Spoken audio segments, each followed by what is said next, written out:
大家好，相思醒一夜之间成了热词。其实他长得超级路人，尤其是大学前的样子，完全跟餐厅后厨洗碗的路人甲没有本质上的区别。相比一些天然雕琢、从小就美到大的普通的邻家女孩，她在容貌方面的人生起跑点实在是太低了。然而，她突然间一夜爆红，成为了前男友和未婚夫之间的抢手嬷嬷。到底是为什么呢？首先，我不感兴趣她的海王史，因为她既然有一个工于心计的老妈子，那么她的心计也不会差到哪儿去。诡异的是，无论是富二代还是痴情男，都对她言听计从、死心塌地、百依百顺。她是如何做到的呢？因为即便她明显是为爱整容了，但在整容女通街走的现代社会里，凭什么她能让为数不少的男人们甘心情愿地臣服在她的石榴裙下呢？而且痴心男们居然为了一个整容也整得毫无特色的她，还彼此咬出了血，抢崩了头。相守3年，命如此。其实他能够修炼举手投足的网红脸，比倒画质的女神范，不外乎2点，而这2点就仿佛一白遮百丑般的，完全遮盖住了他的所有缺点和弱点，包括他那张路人脸。其一就是他那滴水不漏的时间管理和异于常人的后天努力。大家都以为她属于攀高枝、等卡要之类的俗气的女性，其实不然。正正是由于她那张路人脸所带来的不安全感，让她整容改命之余，想到的只能是通过后天的努力去改变自己的命运这一唯一的途径。海王名气出三江，前男友通过整整65页篇幅的 PPT，声泪控诉自己如何花了2年多的时间去捧红女友，又如何通过各种挖空心思的方式去宠溺对方。其实他那篇貌似正方立场的字里行间，却恰恰凸显了一个重要的点，那就是这个女友本身就是一块潜力无穷的浑金璞玉。张科峰只是碰巧撞到并发现了这个可造之材而已。要知道，比相思醒漂亮的人海了去了，随便在上戏北影的门口盲抓一个，都比相思醒耐看和高挑。凭什么这些更水灵、更抢眼的美女都成不了坐拥数百万粉丝的女网红？凭什么貌不惊人的相思醒能够成为5、6个科技公司、媒体公司的股东或者高管呢？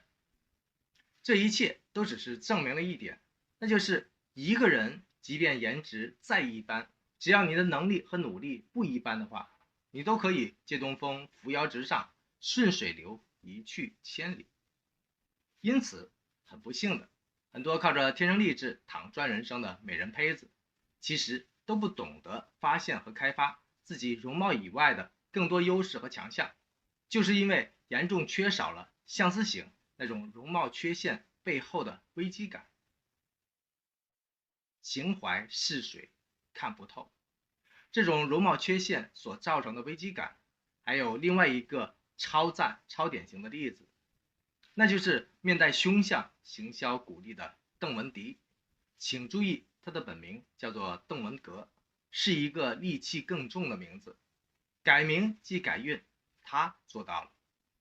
除了改名，他的一生中为了彻底改变人生所做出的各种努力，几乎从小就没有间断过。18岁那年，为了绿卡，他认识了切瑞夫妇；跟着20岁那年，为了身份，他又拆散了切瑞夫妇，等等等等。几乎他人生中每一个里程碑式的成功，都充斥着见不得人的努力和相当厚黑的心计。这绝对不是过着平凡日子的普通人可以想象的动力、努力和潜力。比相思醒还难看许多、起点还低的邓文迪，只能通过更多的后天努力去改变自己的命运。很明显，先天的容貌缺陷和后天的严重危机，促使这些人咬紧了牙关，全力以赴，反而最后都成功的逆袭了人生。在笑贫不笑娼的现实社会里，他们的努力或许不算完美，但他们的成功无疑是完美的。恨无羽翼高飞翔。其二，不少人光顾着嘲笑一个女人的海王身份，却严重忽略了这个海王为什么会让几个男人同时又爱又恨，甚至还抱定了玉石俱焚的悲剧心态呢？这其实是个男人们趋之若鹜，女人们避而不谈的老话题了，它叫气质。